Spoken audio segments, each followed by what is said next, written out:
Salut tout le monde, bienvenue sur Wanderlog. C'est quoi cette appli? En gros, elle nous permet de planifier tous nos voyages. On peut créer des itinéraires détaillés, explorer des guides et tout faire depuis un seul endroit. En plus, vous voyez, elle intègre l'intelligence artificielle, je suppose pour faciliter encore plus la recherche. Et regardez, on peut ajouter des lieux en un clic. On peut partager les coûts, collaborer, faire des listes et importer vols et hôtels. Comment commencer à utiliser cet outil? On clique sur s'inscrire, puis avec Google ou comme on veut. Et voilà, on est dans Wanderlog et on peut utiliser l'outil. Très bien. Comment utiliser Wanderlog? Dans Wanderlog, on a plein d'options.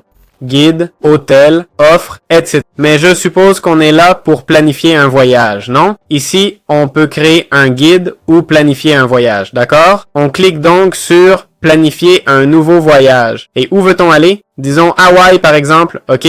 Les dates, quelle date on veut? Mettons du 1er au 7 mai par exemple, ça vous va? Une petite semaine? On peut inviter des amis, le rendre public ou privé, ok? Maintenant, on commence à planifier. On peut inviter des gens, on leur dira peut-être plus tard. Voilà, on est dans l'interface, d'accord?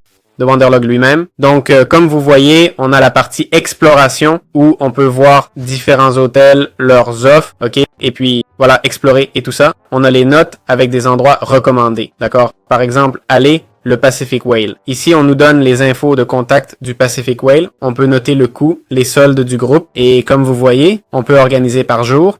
OK? Ici, c'est l'itinéraire, le jour de départ, vendredi, samedi, dimanche, lundi, mardi et mercredi. OK? Au final, le budget, c'est le total, non? Donc, voilà. D'abord, ici, dans Explore, on doit réserver un vol. OK?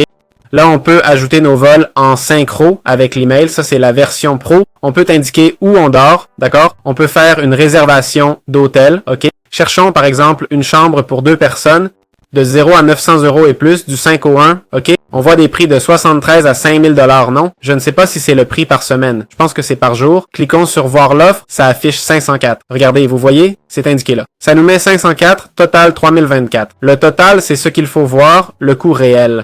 OK, ils font la réservation Airbnb ici. Ici, le total est de 462, par exemple. OK, on peut voir les prix, c'est Miami après tout. On peut louer une voiture, accéder au resto. C'est vraiment un outil assez intuitif. Il y a l'assistant IA, où on peut demander les meilleurs restos à Hawaï, d'accord? Et là, ça te dit, allez, le Fish House, le Nobu, le Helena's Hawaii Food, etc. Voilà, si tu veux faire confiance à l'IA, vas-y. Moi, d'après les avis que j'ai lus, il semble que oui. Comme tu vois, là, on choisirait le resto et on l'ajoute au voyage. Et quand tu veux le mettre, bah, on va le mettre jeudi, ok? Allez, jeudi, on mange ici.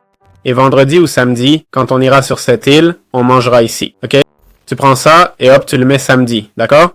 Et l'idée, c'est que maintenant, on va vraiment, par exemple, samedi. Et on a ça de prévu, ok? D'aller manger ici, par exemple. Jeudi, on prévoit de manger ici, peut-être visiter un endroit, etc. Bon, c'est assez intuitif, non? Comment ça marche? Voilà comment on peut créer nos plans de voyage.